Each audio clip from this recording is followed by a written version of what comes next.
Actually, no. Sabi ni 90, they're trying to divert the issue from flood control to impeachment so that they can skip. I disagree. Okay? I disagree. Kasi ano ba yung purpose? Diba? Of course, yung flood control, defensive yan sa kanila. But what has been their purpose from the start? To remove the vice president bilang balakid sa kanila sa 2028. So hindi distraction ang impeachment ni VP Inday.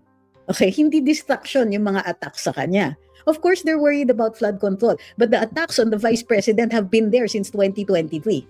So wag po tayong makakalimot, and let's not be dismissive of these things kasi parang ang lumalabas, gusto ninyo wag natin pansinin yung ibang mga issues kasi the only issue that we should focus on is flood control. No, that's all of a piece. All of these are related one way or another to the perpetuation of power of those who are greedy and still sitting in position. Ito, we need to discuss it. Sabi ni Chester, nakakapanghina na lumaban.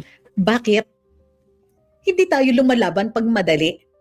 Hindi tayo nag-hope kapag madali lang. Di ba? You hope when things are bad. You fight when things are bad because things will get worse if you don't. Yung mga ganyan, attorney, may pag-asa pa ba? Back up. Where is your spine? This is the time we are needed.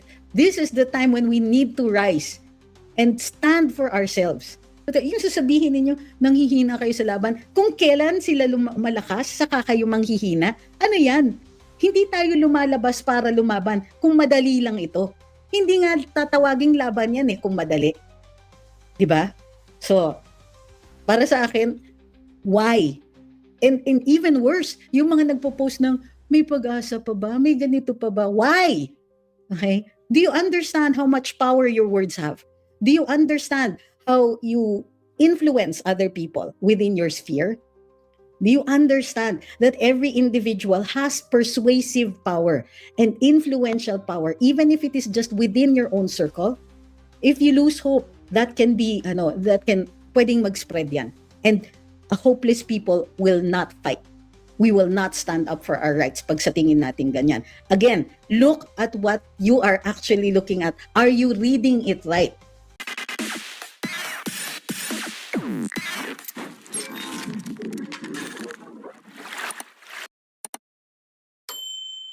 So magandang gabi. Mag-umpisa na po tayo kasi ang dami nating tatalakayin.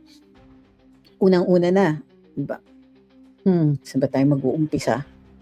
So, kay Senator Risa Hontiveros. So magandang gabi. I'm sure you've heard the good news na yung reklamo na inihain sa Department of Justice ni Senadora Risa Hontiveros ay hindi po napaunlakan at na-dismiss ngayong araw na ito. Kasi natin to. Ang dahilan ay of course hindi siya kino-consider na libelous dahil ang mahalaga sa ating lipunan ay ang tuloy-tuloy na pagpapalaganap ng kalayaan magsalita at magpahayag.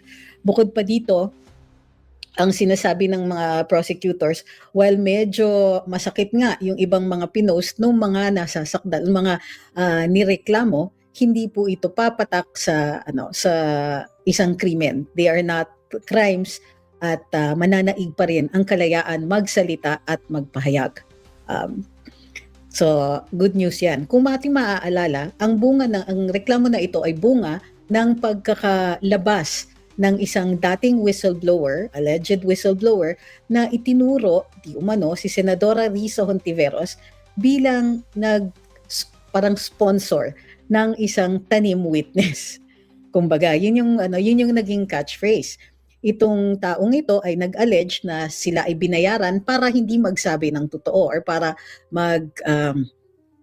magsalita laban kay Pastor Kibuloy, ngunit hindi daw totoo ang kanyang pahayag o kanyang testigo at ito ay binayaran lamang. Or yun yung impression, no? Of course, pinabulaanan nito ni Senadora Risa Hontiveros at sinabi niya na okay lang sana kung siya yung inaakusahan. Ngunit dinamay daw ng alleged witness na yon yung kanyang mga staff at ibang mga tao na she claims ay namimiligro ngayon. Sinabi rin niya na hindi totoo lahat ng sinabi ng witness na yon.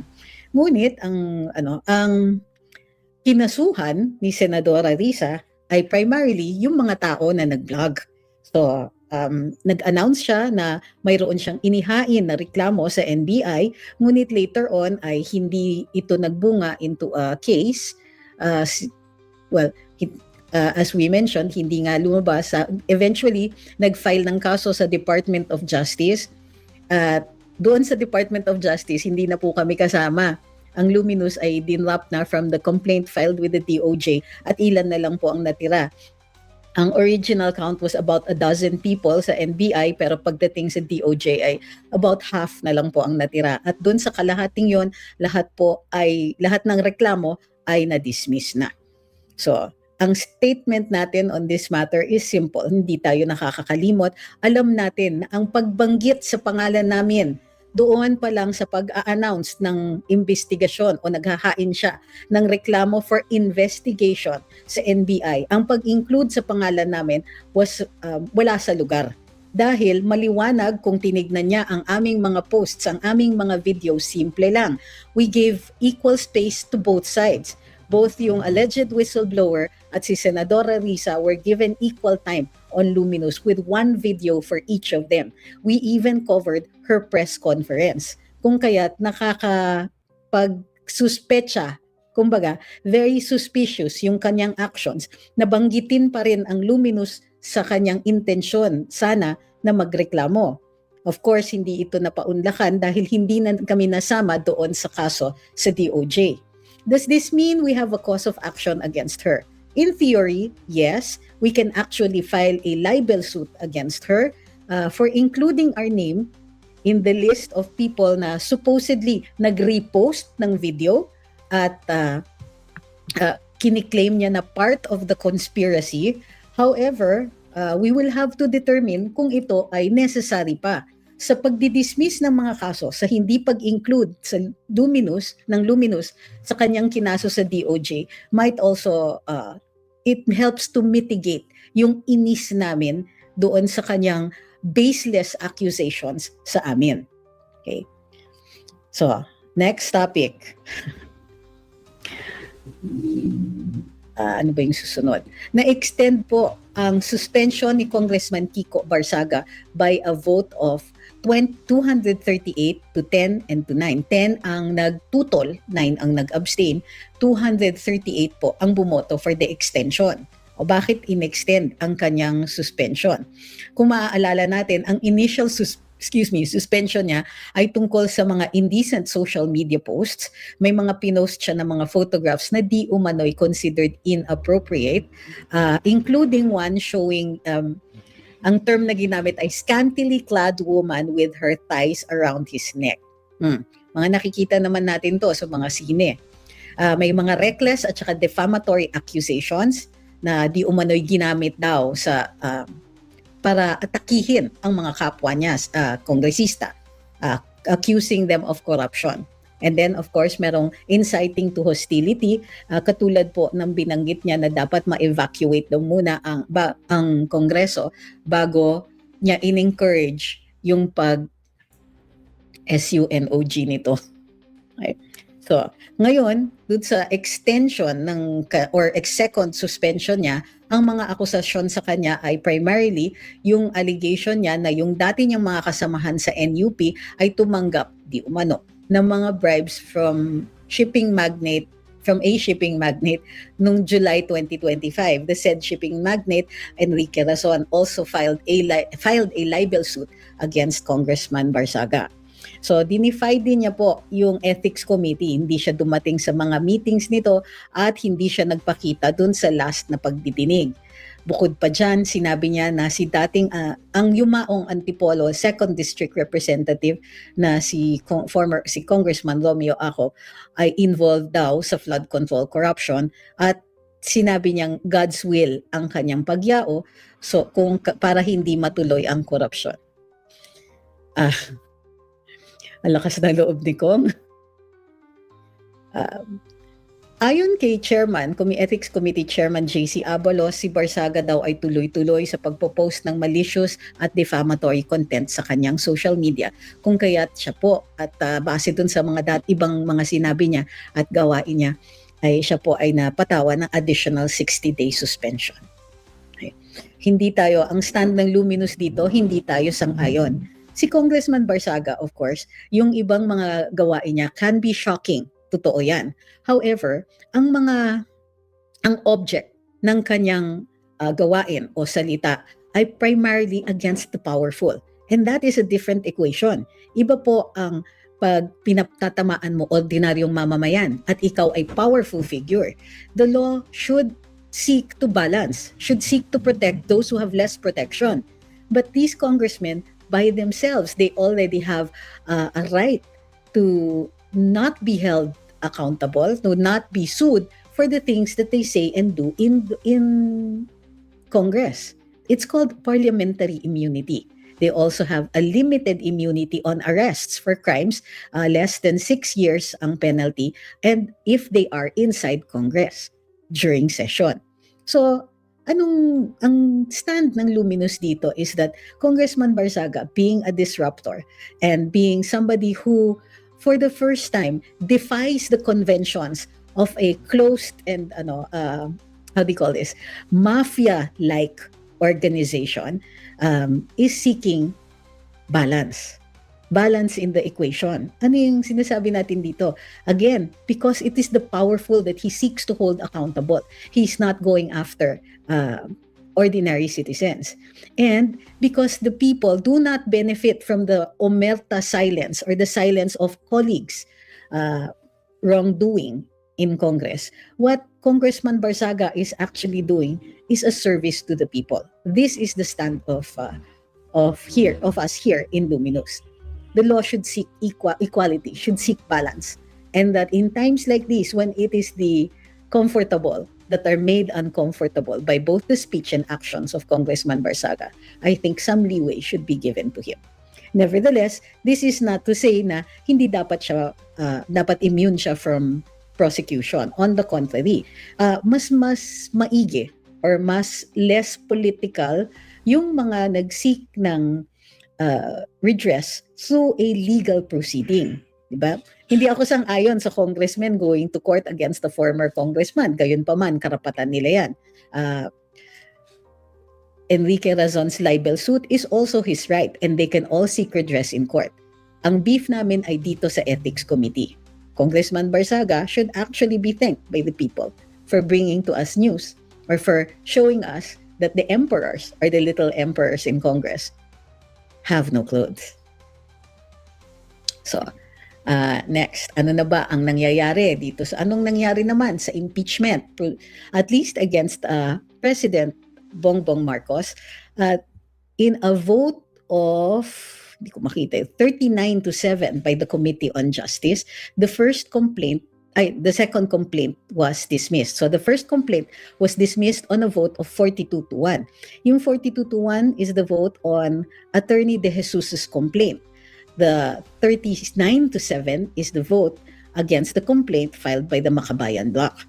Sabi ng mga kongresista, mga miyembro ng Committee on Justice, yung mga complaints daw ay largely hearsay, speculation, and failed to provide direct evidence linking the president to impeachable offenses, i.e. betrayal of the public trust and culpable violation of the Constitution.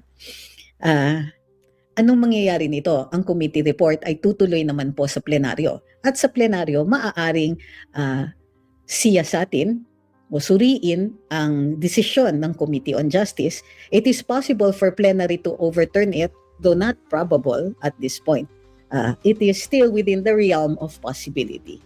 Kumbaga, maraming disagree sa desisyon ng Committee on Justice dahil sila po ay nagsuri ng ebidensya. Ang nire-require lamang ng rules ng House ay to determine sufficiency in substance, which only requires basically a narration of facts. Andyan ba ang narration of facts in the complaint?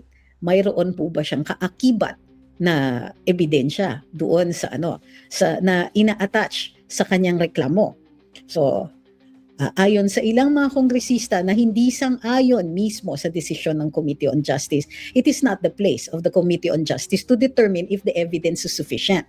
That is what plenary does. Yung actual trial happens in plenary.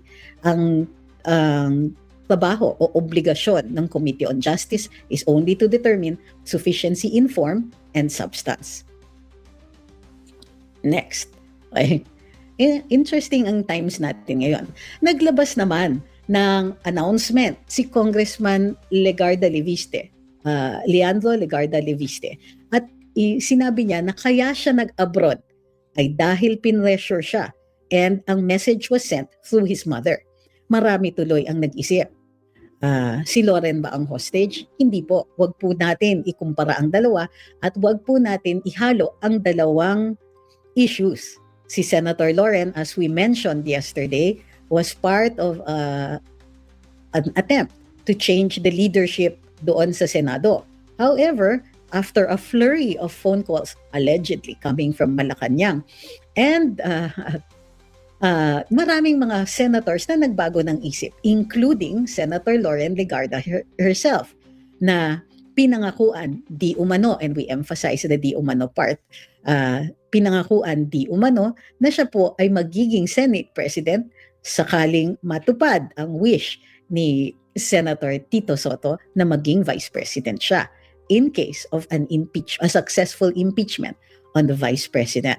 So, on the other hand, si Congressman Lia naman ay pinressure na umalis ng bayan through his mother para tumahimik, panandalian. Well, allegedly panandalian. Nireiterate ni Congressman Leviste, no matter what happens to him, lalabas at lalabas ang pinanghahawakan niyang ebidensya against other officials na tumanggap ng tinatawag niyang kickbacks dito sa other flood control projects and other infrastructure projects as well. Okay. So, natapos natin lahat ng mga natapos ko na ba lahat ng mga issues? So, Senator Hontiveros, Kiko Barsaga, Legarda Levistes, and BBM's impeachment. Okay. So, I think we got all of that. Actually, no. Sabi ni 90, they're trying to divert the issue from flood control to impeachment so that they can skip. I disagree. Okay? I disagree. Kasi ano ba yung purpose? Diba? Of course, yung flood control, defensive yan sa kanila. But what has been their purpose from the start? To remove the Vice President bilang balakid sa kanila sa 2028. So, hindi distraction ang impeachment ni VP Inday. Okay? Hindi distraction yung mga attacks sa kanya. Of course, they're worried about flood control. But the attacks on the Vice President have been there since 2023. So, wag po tayong makakalimot. And let's not be dismissive of these things. Kasi parang ang lumalabas, gusto ninyo, wag natin pansinin yung ibang mga issues kasi the only issue that we should focus on is flood control. No, that's all of a piece. All of these are related one way or another to the perpetuation of power of those who are greedy and still sitting in position. Kaloka. Wag naman po ganyan. Ito, we need to discuss it. Sabi ni Chester, nakakapanghina na lumaban. Bakit? Hindi tayo lumalaban pag madali. Hindi tayo nag-hope kapag madali lang. Diba? You hope when things are bad. You fight when things are bad because things will get worse if you don't. Yung mga ganyan, attorney, may pag-asa pa ba? Back up. Where is your spine? This is the time we are needed. This is the time when we need to rise and stand for ourselves. Kasi, harap-harapan yung mga ganito. Harap-harapan yung kanilang pambabalahura sa ating mga karapatan. Harap-harapan ang kanilang sinasabi na, ang kanilang blatant politicking, ang mahal ng presyo ng pagkain, naghihirap ang bansa. So, ito talaga ang uunahin nila. Yung purpose nila, primarily and above all else, above the public interest, is the perpetuation of their power, their continued pseudo-immunity from any accounting. Wag po ganyan. The time, yung sasabihin ninyo, nanghihina kayo sa laban, kung kailan sila malakas, saka kayo manghihina, ano yan? Hindi tayo lumalabas para lumaban kung madali lang ito. Hindi nga tatawaging laban yan kung madali. Diba? So, para sa akin, why? And even worse, yung mga nagpo-post ng, may pag-asa pa ba? May ganito pa ba? Why? Okay? Do you understand how much power your words have? Do you understand how you influence other people within your sphere? Do you understand that every individual has persuasive power and influential power, even if it is just within your own circle? If you lose hope, that can be, pwedeng mag-spread yan. And a hopeless people will not fight. We will not stand up for our rights pag sa tingin natin ganyan. Again, look at what you are actually looking at. Are you reading it right? Okay. Posibleng, ayan, ang Senado, gumagawa sila ng hakbang para malakas sila pagdating sa malakas yung so-called majority kapag andyan na yung impeachment complaint ni VP Inday. Pero unang-una hindi pa nag-umpisa ang paglilitis sa House. Pangalawa, may narinig ba kayo umiikot ang pera? Pangatlo, may nakita ba kayo na massive numbers in the House going for the impeachment of the Vice President? Are you missing the forest for the trees? I understand na there are certain viewpoints, kung isa lang portion ang tinitignan ninyo, sasama talaga ang loob ninyo. Pero ihiwalayin ninyo yung sama ng loob dun sa hopelessness. Those are two different things.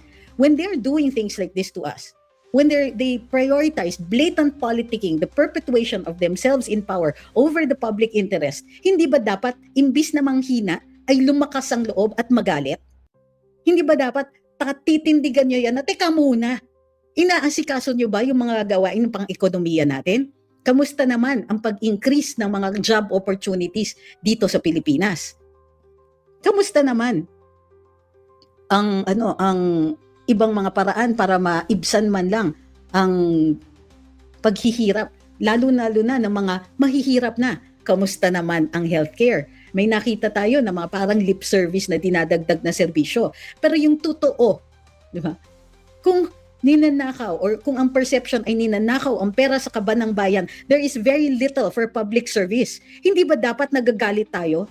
Kaya naman, isusuko ninyo yung laban, they will abuse us even more. So this is not the time for indulgences like, uy, kawawa naman tayo, we're so weak and they're so strong. Mali. Pwede natin baliktarin ang naratiba na yan. Paalala, di ba, na hindi tayo nakakakalimot. Tignan nyo yung mga sinasabi tungkol kay Senadora Risa. Di kami makakakalimot. She is aspiring for higher office. Di kami makakakalimot. She is going after people who are weaker than her, who are not as strong, who do not occupy positions of power, who are not officials, who are simply using the only means they have to express themselves, tapos hahabulin niya. Why? To try to stop us? To try to stop people from speaking. Kung gusto ninyo ng praises, gumawa kayo ng accomplishments that will earn you that praise.